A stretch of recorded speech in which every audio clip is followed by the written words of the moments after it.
Good morning students. हम जो है अभी 10th क्लास का चैप्टर 2 है बहुपद, वो हम शुरू कर रहे हैं।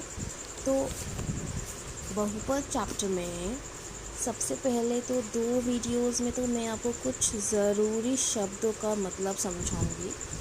उनमें कोई सवाल नहीं आएगा, कोई उदाहरण भी नहीं आएगा, लेकिन इन दो वीडियोस की वजह से आपको चैप्टर समझ में आना शुरू हो जाएगा। सबसे पहले है इसमें जैसे कोई शब्द है बहुपद,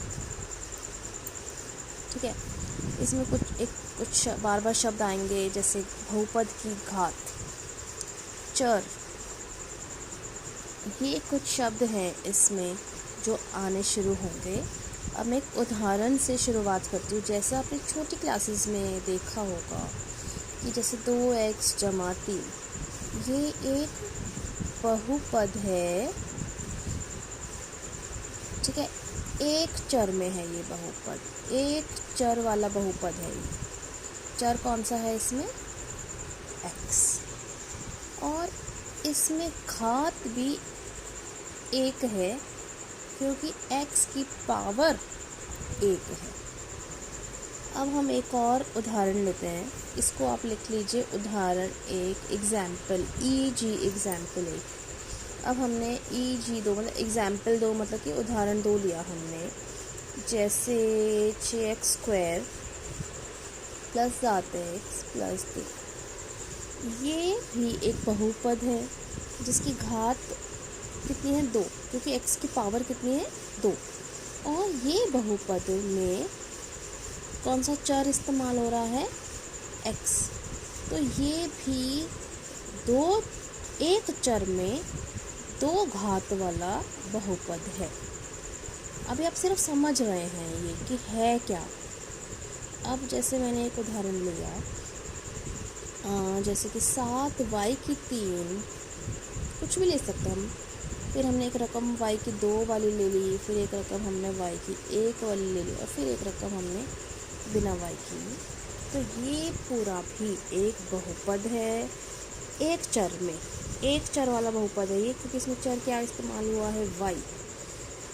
और 3 घात का बहुपद है, क्योंकि इसमें सबसे ज़्यादा पावर y की कितनी है? 3, ठीक है। ऐसे ही आप 4 पद, 5 पद, 6 पद वाले बहुपद क्वेश्चंस में आप देखेंगे, ठीक है।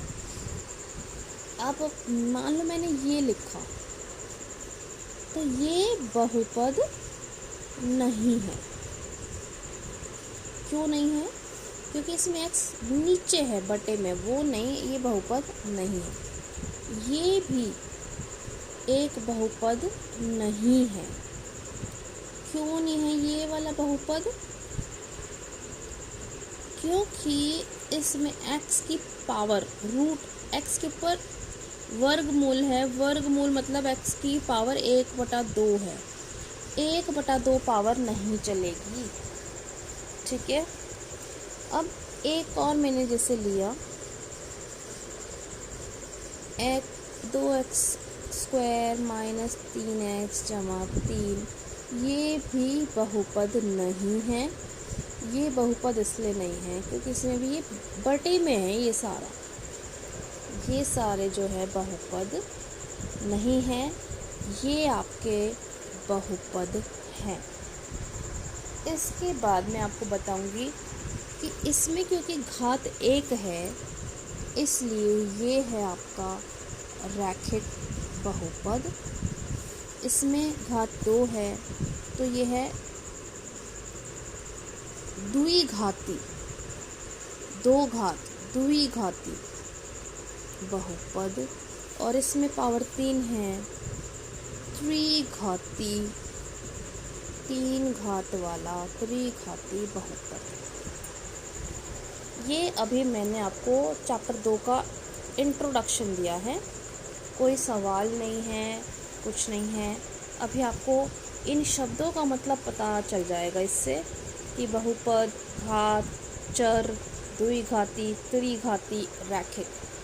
अब मैं आपको एक जनरल फॉर्म और बता दूं। जनरल फॉर्म मतलब कि कोई भी रैखिक बहुपद किस रूप का होता है? ax जमा b, मतलब एक x वाली रकम और एक बिगर x। द्विघाती बहुपद ax² plus bx plus c, मतलब एक x² की रकम, एक x की और एक नंबर खाली संख्या। और त्रिघाती बहुपद किस रूप का होता है? ax की 3, फिर bx की 2, cx² और cx प्लस d, मतलब एक x की 3 वाली रकम, फिर x की 2 वाली, फिर x वाली और फिर कोई एक सिर्फ संख्या। इनमें से आप कोई रकम ना भी हो, एक आधी रकम ना भी हो, मतलब जैसे मान लो कि हो सकता है त्रिघाती बहुपद में ये ना हो, x² वाली रकम ना हो, क्योंकि हो सकता है b 0 हो।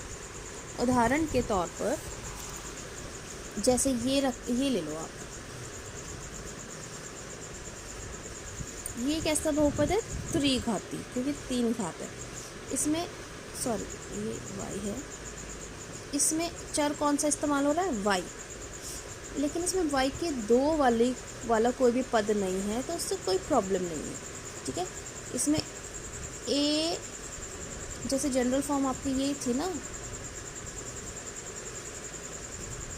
ठीक है, आप इससे अगर मिलाएं तो y की 3 के साथ कौन है? 6, तो a हो गया 6,